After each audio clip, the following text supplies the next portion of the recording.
What's going on, guys, and welcome to today's video. And today we are in the TRX and the trailer is behind us. So that means one thing: we're going to buy another lost Jeep, or attempting to. I don't know if this video, or I guess if you guys never see this video, it means the Jeep was a bust and it was a pile of garbage. But if you are watching this video, that means I probably drug this thing home. All I know is it's a 99 WJ, 4.7, of course, that's why it is broken, and it is listed on our local Facebook marketplace saying that it has jumped timing, which is not a 4.7 liter thing. That doesn't really happen. I'm assuming we've got some valve issues causing it to run poorly. That would obviously make a lot more sense. We've seen that before on the channel. So yeah, I don't know. Like I said, if you guys are seeing this, that means I brought it home with me. If not, this is being deleted because it was a complete and utter waste of fuel.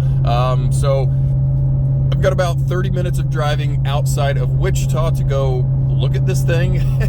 And yeah, I'll pull you guys back out if we have a Jeep on the trailer. Well, guys, we made it back with the new WJ. Yeah, big surprise WJ here. But we've got to save them all. That's the goal here on the channel, is to save all of the WJs. Now, it's getting really hard to find them that aren't just overly ridiculously priced, or that are too broken. I really don't want to swap a whole engine with a engine knocking broken one. But if they have, you know, engine or cylinder head valve issue, I can do that in the driveway, in the garage, and that's something that I can get handled in somewhat of a timely manner. So that's kind of the issue now, is finding ones that aren't rusted out or garbage, that aren't too expensive. And everybody just wants so much for absolutely everything now.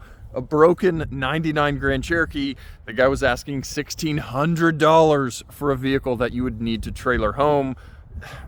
Yeah, I did not pay that. I paid right at $800 for this fine thing, which is still more than I would like to pay for a broken 23-year-old vehicle with 170,000 miles.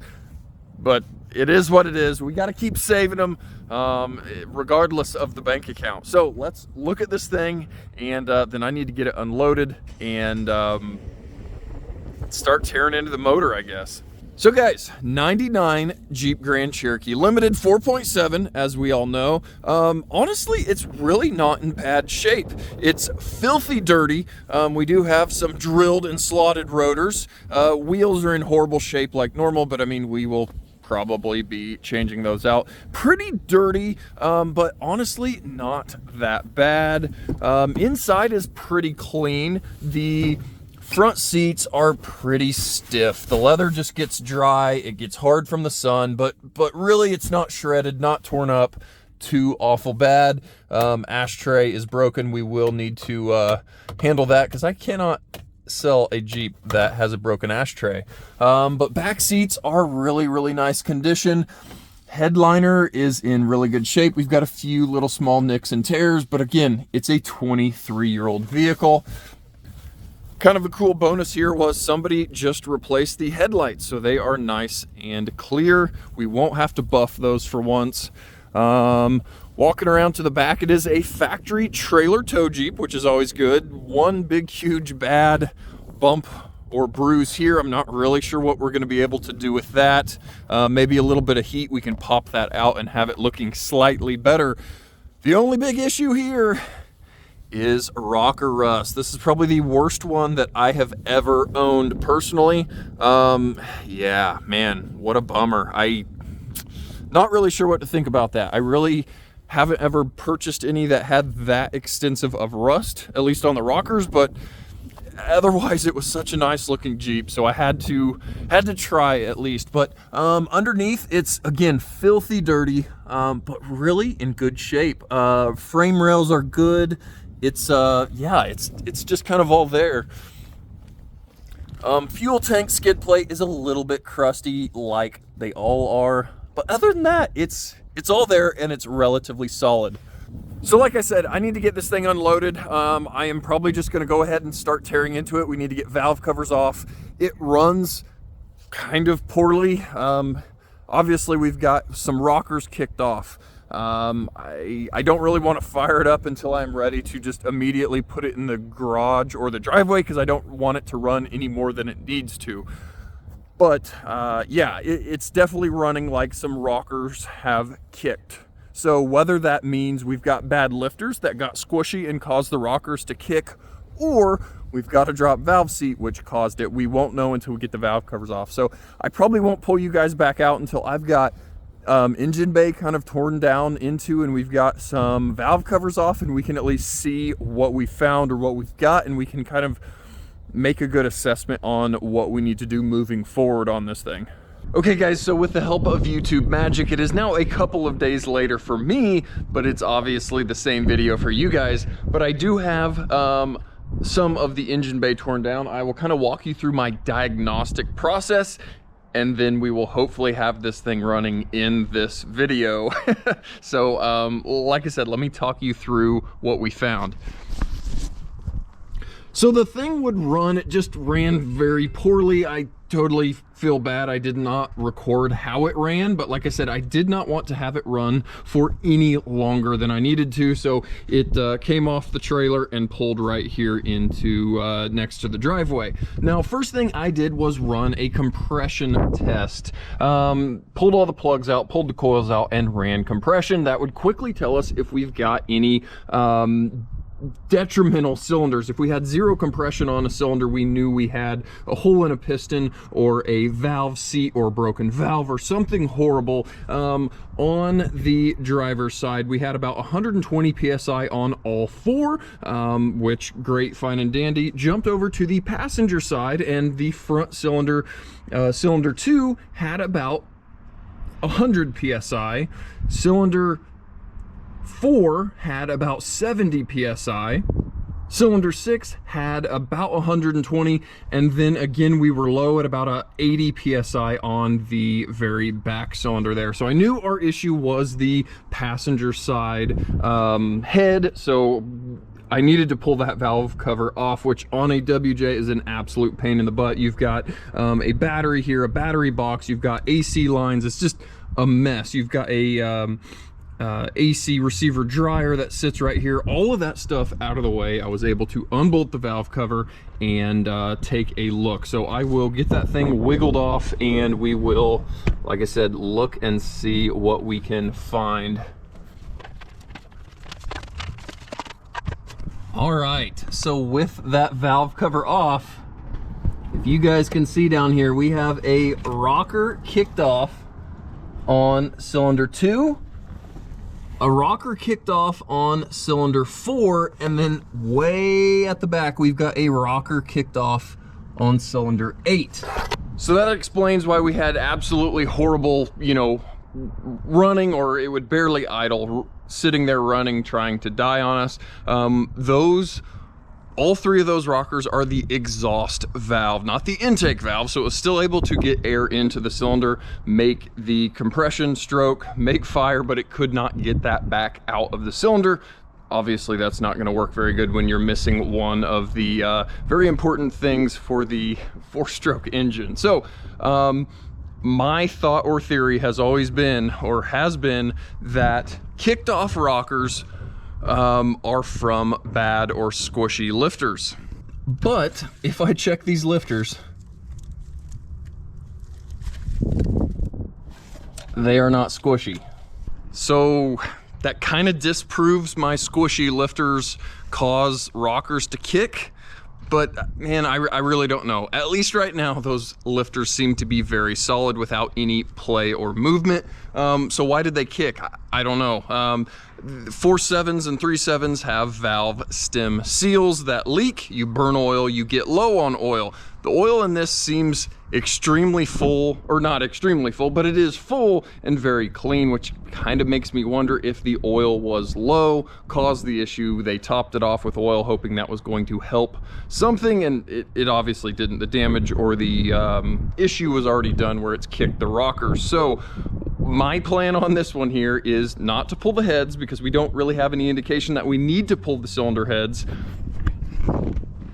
But again, with the help of YouTube magic, we've got parts sitting here on the bed of the truck. I've got 16 new Mellings lifters. Those are the lifters that I seem to have had really good luck with on 4.7s. We have brand new factory Champion copper plugs sitting here because it had some very goofy Autolite plugs in this thing, and those are not correct.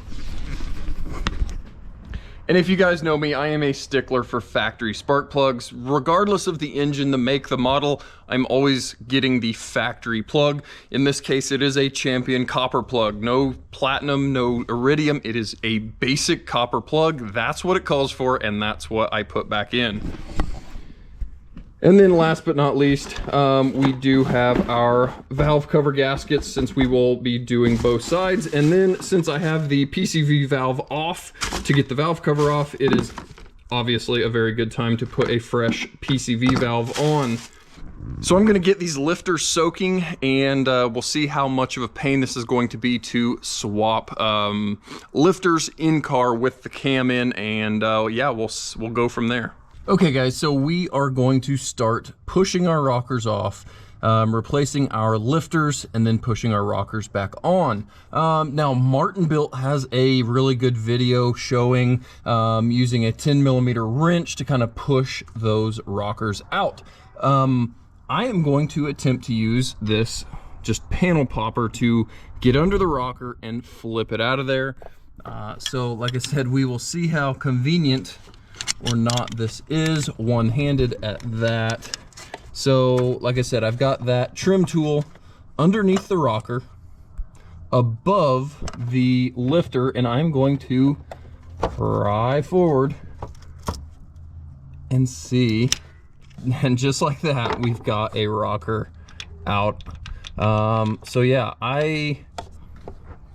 I'm going to get those replaced with two new. We've got our exhaust one that's already kicked. That was our intake coming off rather easily.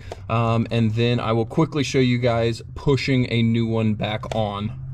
Okay guys, real quick, now going back together, I've got my brand new lifter here and here. Now I will mention I did have to turn the motor over so the cam lobes were facing up or away. You don't want the cam lobes obviously facing down, or you're never going to get those in and out. So I am now going to try to slowly push that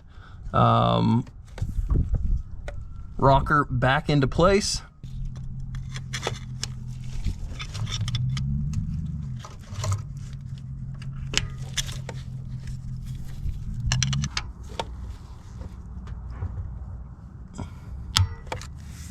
Okay guys, so just like that, with a little bit of fiddling, you can get those rockers slid back under. I kind of had to go between a screwdriver and a pry bar to kind of get enough leverage to slide that rocker back under. It presses the valve down just a little, it compresses the lifter just a little, and then it pops into place. Like I said, make sure you turn so that cam lobe is up and away from the rocker, so you have as much room as possible, and then pop them out, pop them in, and yeah, go from there. So I am going to cut right now because I have all of them to do on this side. That was just the most easiest side to see, and then I've got to tear the other side apart because no, there's not an issue, but I want to do it right. I want all new lifters on this thing, so we hopefully in the future do not have an issue with this engine.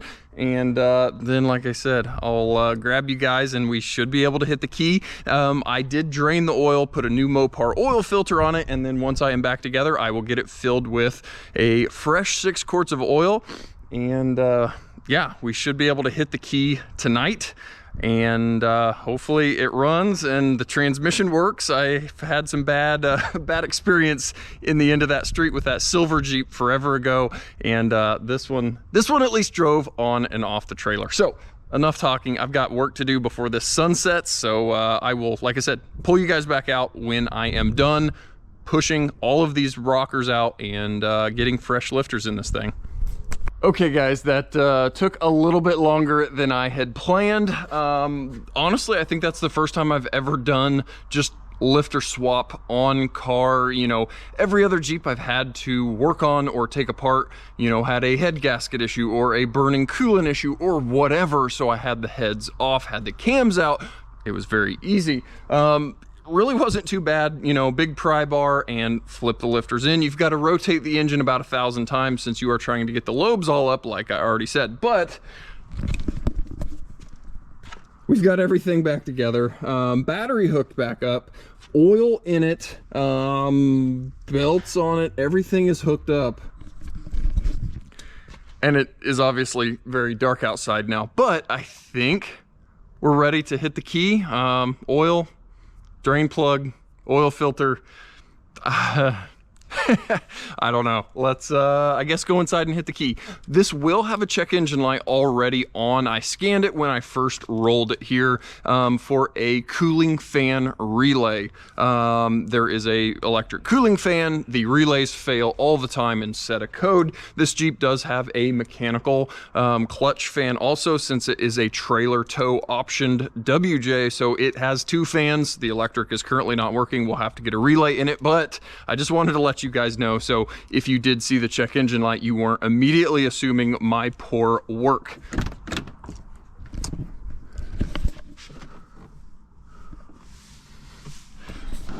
So let's see if we have any battery power in this thing.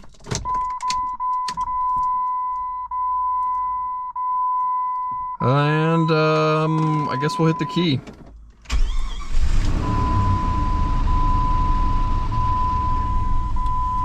Now, I'd assume we'd have a little more lifter rattle than we did, but we've already got good oil pressure. We've got our check engine light blaring, of course. But I think the thing sounds very, very happy. These things make a ton of noise when they do kick rockers, so it didn't sound pretty the little bit of time I idled it off the trailer and up here. But yeah, it sounds extremely happy now. It's sitting there idling fine. So yeah. Now, I thought about ending the video here, but I think I'm going to just carry the video on. For you guys, like I said, it'll just be the same video, but this will be over about a week's time. I picked this Jeep up on a Sunday. It is now the following Wednesday right now. I ordered parts on Monday, yada, yada, yada. But I've already got some other parts sitting here. We've got JK Wrangler wheels and 32-inch all-terrain tires, bought very cheaply on Facebook Marketplace. Obviously a set of 4, I've got the other one elsewhere, but Continental terrain contact ATs with like 90% tread with my favorite Jeep JK Wrangler Sport 5-spoke wheels for $300 for the set of 4. A very, very good buy. I've got the lift kit hopefully going to be dropping. Like I said, it is Wednesday for me now. I'm hoping the lift will show up Thursday or Friday. I'm then going to take this thing in Saturday, put the lift on it, put the wheels and tires on it. So we'll have a running, driving Jeep that was lifted and wheels and tires installed in less than 7 days. That that is a pretty good turnaround, if I do say so myself. Now, I of course will need to do absolutely everything else to this. Axle fluids, transfer case fluid, drop the transmission pan, replace the transmission filters, and just generally look the thing over. I haven't even gotten this thing up on a lift yet to check it over. So I guess I do need to drive this. So let's shut the hood and then we'll at least make a lap around the block. And yeah.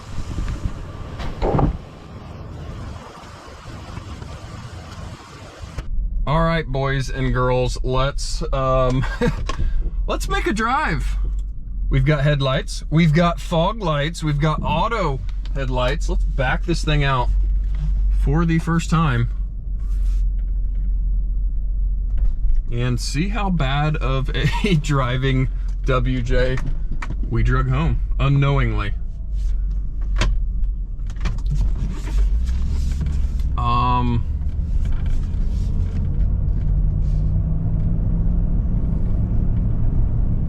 So far, we've got first gear and second gear. Third gear. These are all very good gears to have, guys. Man, and honestly, I do not hear front or rear axle screaming. Now, we are only doing 20 miles an hour, but normally, if the bearings are gone, you're going to already hear them at 20 mile an hour, and I don't, so that is amazing. But no, brakes, it has brakes, it has steering, it seems to do everything you'd want a Jeep to do. Now, I have no idea how long this thing has been sitting, but yeah, it's always kind of scary driving something that hasn't been driven in a long time. Now, I do not have turn signals. That is something that's inconvenient. No turn signal, so we probably have a turn signal flasher relay that has died. So that's something. Just all these little things from a vehicle sitting for an extended period of time, you just never know until you start driving these things. Well, guys, that went about as good as I could hope it would have gone. Now, is there a million things to sort on this? Yeah, absolutely. But like I said, before we sort things out, I think we need to lift and install wheels and tires, because WJ Jeep Life, that is priority, lifting and wheels and tires. So again, I'm going to just continue this video. It's going to be the next few days for myself until the lift shows up. We've already got our wheels and tires, and then we'll get this thing lifted. I have no idea how long this video is going to be, but I wanted to do one video for purchasing, making it go, and lifting wheels and tires, because that's what I do. So guys, I will see you guys in a few days, which will be now. Okay guys, so I have been driving this thing for a couple of days now since we got the engine put back together. I've probably got like 80 miles on this thing, and I think it is going to be okay. So I think it is now Saturday for me. So like I said, we got the Jeep Sunday, we got the engine together Wednesday, and now Saturday, I'm going to get it into the shop. We're going to get my little 2-inch lift that I put on absolutely every single one of these things, and my wheels and tires that I already showed you guys, because we have to get it lifted, wheels and tires, and running in less than 7 days, just because that's kind of cool to say. So yeah, I'm going to get it in the shop. I'll probably just do a quick little time lapse of, you know, one side or one corner or whatever, and then we will have it looking much cooler.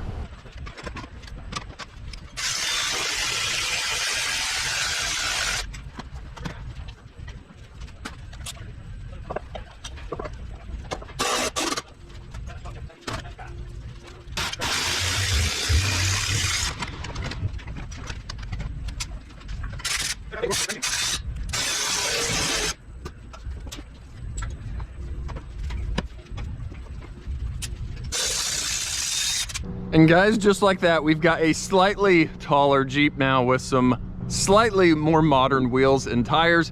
It's just my normal Wrangler wheels that I've put on almost every single one of these things, just because they look so darn good, and you can find them for, like I said, dirt cheap on Facebook Marketplace, because absolutely nobody wants them except for me. And guys, here is kind of our final product. This one luckily had the headlights already done, so they already look beautiful. We've got our 2-inch lift, our Wrangler wheels and tires, and all of a sudden it looks like a real Jeep.